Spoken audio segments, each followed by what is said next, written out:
the defense was able to bring out was, you know, he always smelled the body odor. Exactly. He just That was wasn't a brilliant. very sort of clean guy, or he had those issues or whatever.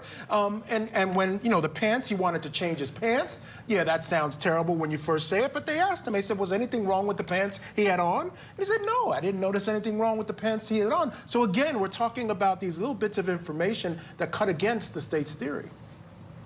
Yeah, no, I agree. And I think what we're looking at here is a very basic analysis by the prosecution. So I remember when we were being trained for being public defenders 16, 17 years ago, I remember a course being set up by an investigator, and he grabbed a piece of paper, a blank piece of paper, and drew every inflection point in the path of the suspect.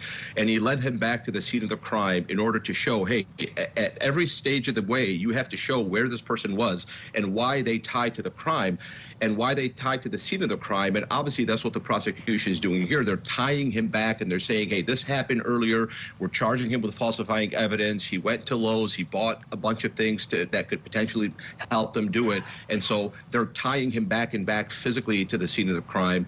And to your point, Michael, yeah, I mean, that testimony by Josh about the BO, and I mean, that, in my opinion, is all helpful to the defense.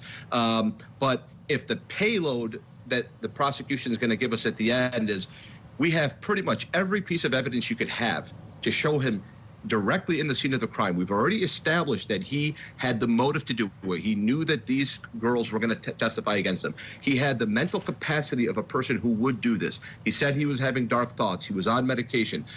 We've done everything we possibly can to show you that there's no other person that physically could have done this.